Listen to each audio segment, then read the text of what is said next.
Ja, hallo, hier ist Michael Adams. Ich bin auf der PDAC. Heute ist der Dienstag, der dritte Tag der PDAC und auf speziellen Wunsch eines meiner Leser habe ich, oder ich glaube es waren sogar mehrere Leser, die mir geschrieben haben, habe ich Fredy Salazar bei mir. Es ist das erste Mal, dass ich mit ihm spreche, aber auch diese Company hat eine sehr gute Historie in Deutschland, ist schon sehr bekannt, hat sehr loyale Shareholder und insbesondere die Situation in Ecuador, also die politische Situation, die steuerliche Situation scheint diesen Aktionären scheint Fragen aufzuwerfen. Und es war gestern hier auf der PDAC der sogenannte Ecuador Day. Es gibt dort ein neues Minenministerium und neben einem kurzen generellen Teil möchte ich gerade über diese Situation jetzt mit Fredy sprechen. So Fredy, thanks for taking the time to talk to me. And as it's the first time that we talk, I would just briefly say that the company is trading on the TSX Venture and the symbol is SRL, and the Frankfurt symbol is CCG. And so can you give me an update, or not an update, but an overview on the general, on the company in a nutshell, like the projects and where you're located? This company is Salazar Resources, is listed in the TSX Venture and the CCG in Frankfurt. Our company is in focus.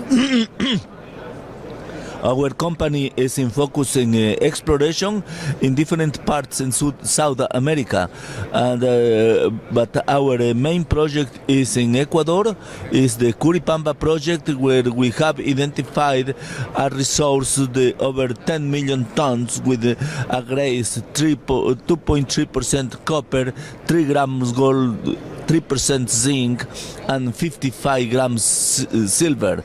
This is the very high-grade deposit in Ecuador, and we have finished the PEA, and the next step would be to get in the pre-feasibility and the feasibility study.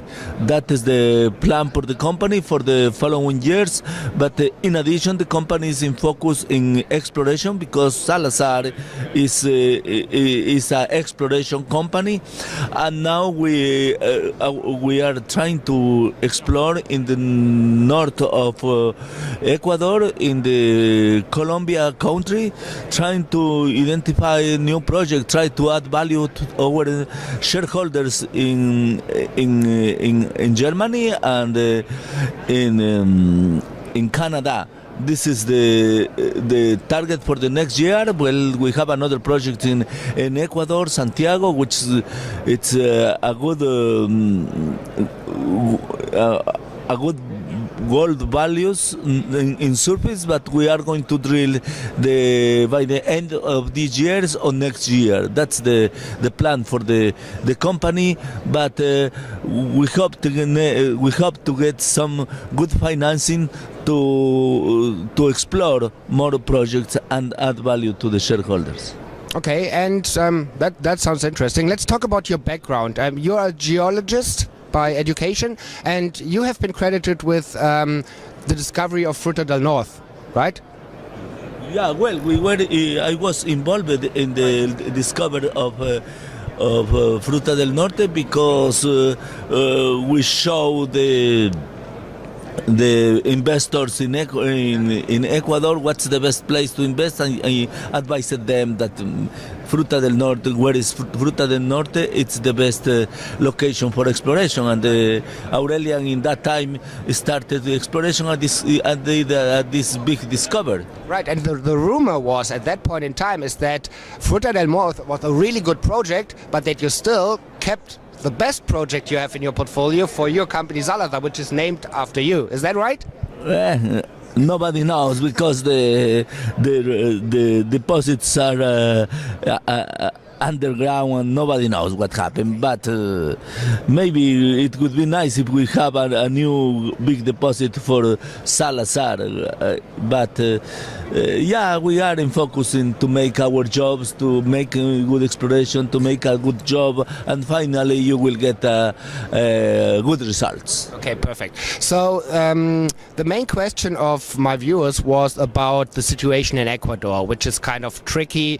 There was not over the last years there was no mining ministry in place. Yeah, I think it was just all the mining issues have been below the Ministry of Energy, so there was no really someone who took care of the mining guys. And there was also some windfall taxes which have not been worked in favor for the mining company. So mining almost came to a stop in Ecuador. So yesterday there was an Ecuador Day here at the PDEC, and the new Minister for Mining, I can't pronounce his name, it's Javier Cordova. Okay, so I think he had a presentation, and he already announced that he said 2015 will be a year break for the industry in Ecuador. So what do you expect? What's your feeling about this new ministry? How is it going to impact you and the other mining operations? Will it be in favor for the mining industry, or what do you expect in general? Well, in general, Ecuador has been a non-mining country the last years. We don't have any industrial mine in Ecuador so far. So the idea is trying to educate to the community, to the government about the mining. And this is a good decision for the government trying to implement the mining minister. It's in the following years, this minister of mining will be in charge of all mining activities, so will be in focus all in mine, and they will realize that to get some foreign investment needs to make some change. One of these change should be the windfall taxes, to eliminate these windfall taxes. Otherwise, they will know that Ecuador will be not attractive for investors. So we hope the change will be soon to improve the investment, the mining investment in the country. Right. And have you already talked to the new minister in person? So do you have a direct? Yeah.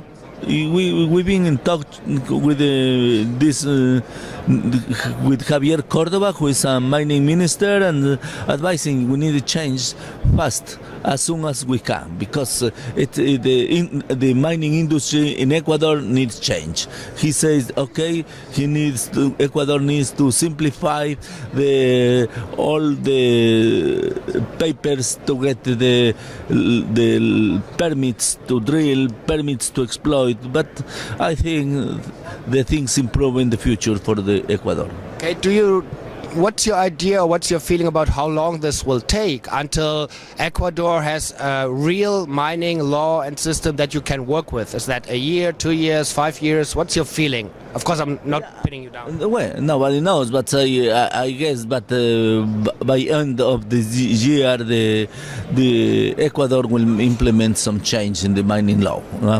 And I hope in this process, all the companies will be involved discussing the change for the new mining law. Okay, and I feel that this Ecuador Day, which happened yesterday at the PDEC here in Toronto, was maybe the first step to tell the world that Ecuador is changing, to try to get the trust and the confidence of the investment community back. Yeah, so that they're actively communicating what they want to do. Is that your feeling too? So from this Ecuador Day, that it was received pretty well from the investment community?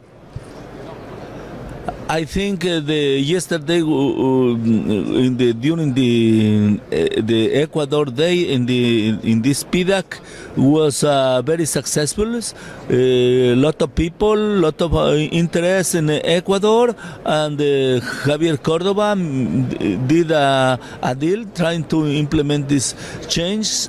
And this is a big effort that the Ecuador has made in order to get some to bring some investments in Ecuador.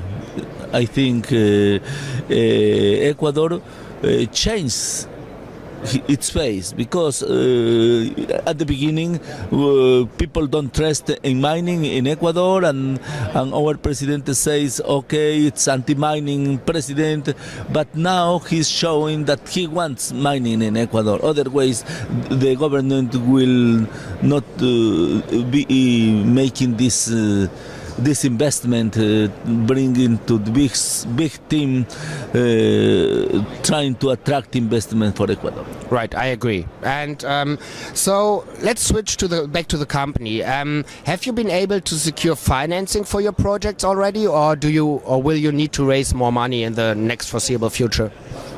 Well, we need these exploration companies needs raise money always, but at this moment we are discussing with different groups trying to make a deal to finance our project. Yeah, there was this one proposed deal with a Chinese group called the Guangzhou Group, but then you guys decided that you're not going to proceed with it. There was a news release on December 16th last year, but I heard some rumors that there might be a new Chinese group you are talking to. Is that right? Yeah, it's one of the groups that is interested in the company, because Ecuador is very attractive for Chinese capital trying to invest in Ecuador. But there are other groups, which are interested in investing in Salazar. I hope by end of this month to get a deal with some of this deal, but for sure we will discuss in the best terms for the shareholders.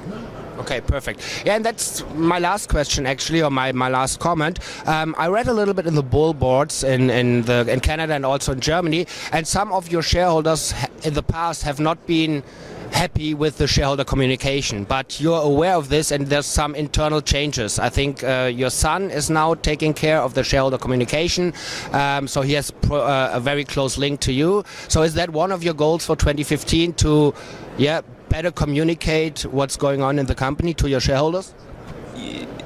Yes, and I decided to make this change with my son, who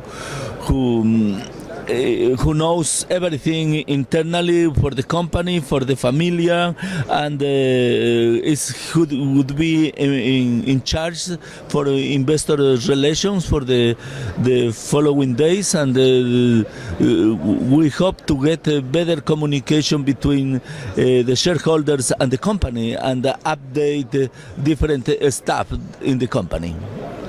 Perfect. So, and this video interview is a first step in this way, right? So thank you very much for taking the time, and I will update my viewers. And I think you have a very interesting company. You're suffering a little bit from the political situation, but if this is going to change, and especially with your track record, my feeling is that this will be a pretty good investment for my readers. Thank you very much, Fredy. Thank you.